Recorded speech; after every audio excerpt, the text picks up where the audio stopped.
compagnie de Sami Khalid. Il est le rédacteur en chef de la très, très, très belle revue. Félicitations, hein? Merci, merci. C'est toute une réalisation. C'est combien de fois par année? Trois? 3 fois par année, oui. Oui, 3 fois par année. Vous nous présentez cette très belle revue qui est un projet, finalement, du réseau pour le patrimoine franco-ontarien. Réseau du patrimoine C'est ça. franco-ontarien, qui était anciennement le regroupement du patrimoine. En fait, c'est un organisme qui est né de la fusion de la Société d'histoire et de généalogie, de la Société franco-ontarienne d'histoire et de généalogie et le regroupement des organismes du patrimoine franco-ontarien. Donc, c'est deux organismes qui existent depuis au-delà de 35 ans. Ça date du début des années 80. Et le chaînon existait sous forme de bulletin de nouvelles déjà à l'époque. On a fêté les 30 ans du magazine il y a déjà plusieurs années. Oui, je sais, c'est bien au-delà de 30 ans, c'est fou. Mais la qualité, ça prend quand même de l'audace pour publier une revue de cette qualité-ci à l'heure actuelle.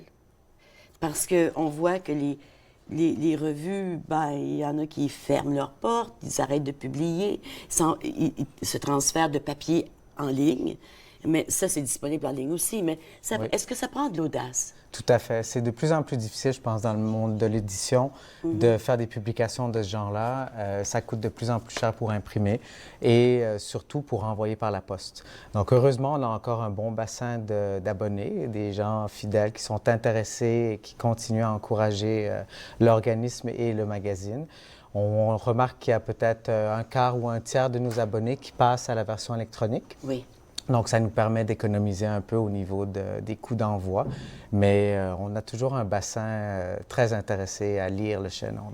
Donc on peut s'abonner, je le dis tout de suite, parce que si vous êtes à la maison et vous voulez vous abonner, bien sûr, il faut aller sur le site du REPFO, rpfo.ca, et vous pouvez vous abonner à la version papier qui vous est postée. Lors de la publication ou à la version électronique qui est moins chère, bien sûr, mais qui n'est pas pareil.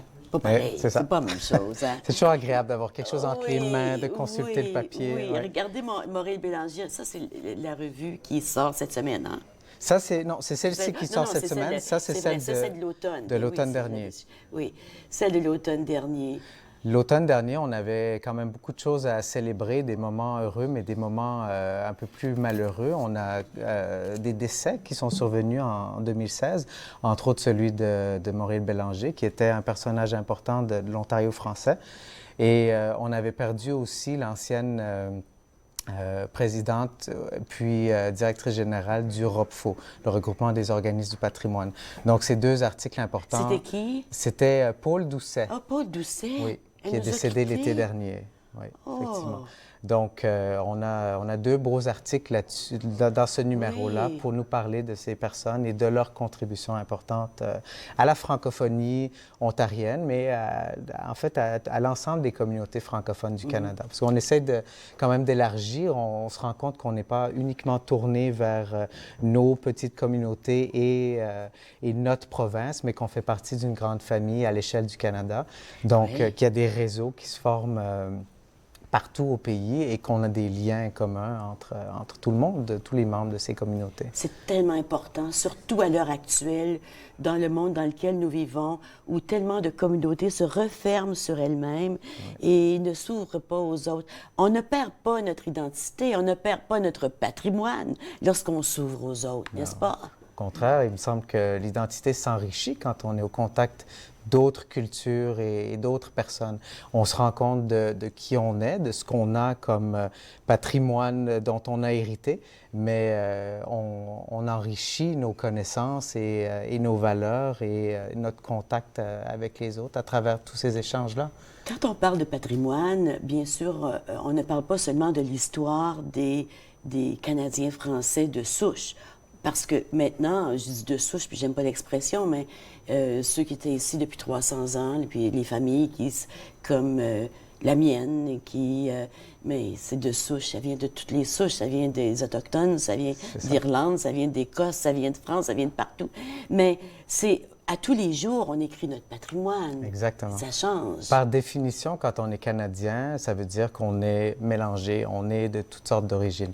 On peut être de souche, mais avec des origines françaises, anglaises, allemandes, irlandaises, écossaises. Déjà, on a une grande variété. Autochtone aussi, Oui. il y a énormément de culture autochtone au Canada. Et avec l'immigration, puisque le Canada est un pays d'immigration, moi j'en suis un produit. Nous en sommes tous un produit. Voilà, on est très multiculturel. Donc c'est le genre de sujet auquel on s'intéresse dans un magazine comme Le Chaînon. On essaie de se pencher sur ce qui définit notre identité, ce qui enrichit aussi notre culture à travers des articles qui vont porter sur des thèmes très précis, très locaux, comme je vous montre dans ce dernier numéro. On a un article sur une pharmacie à Ottawa, la pharmacie Desjardins, qui a été dans la même famille, en fait, qui existait déjà avant que les Desjardins l'achètent au 19e siècle. Ça appartenait au premier mari de ma grand-mère. Ah. Il y a un lien. C'est fou, là. Je ne savais pas, je ne l'ai pas vu encore, celui-ci. Une pharmacie de quartier d'un temps révolu.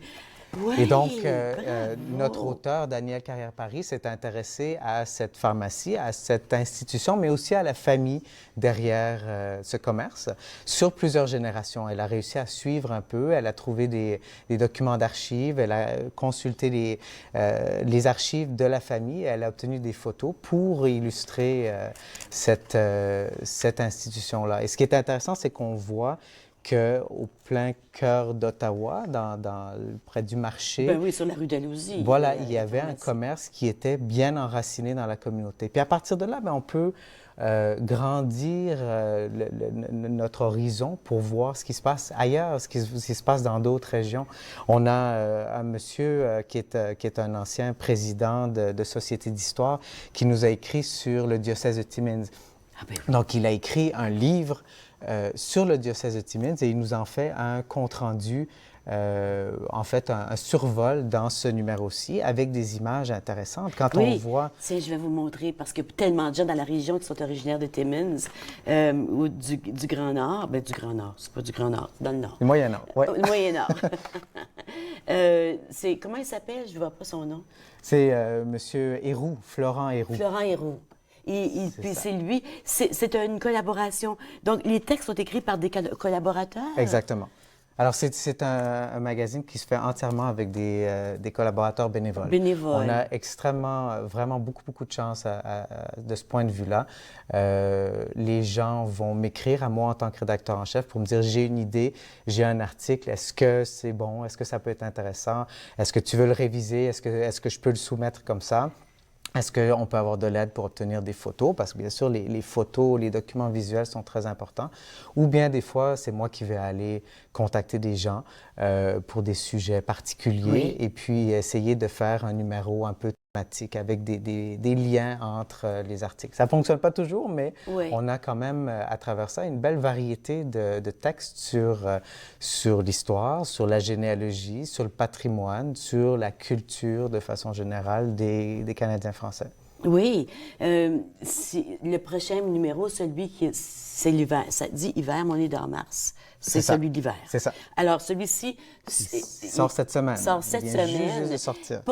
Explique-moi la photo de la couverture.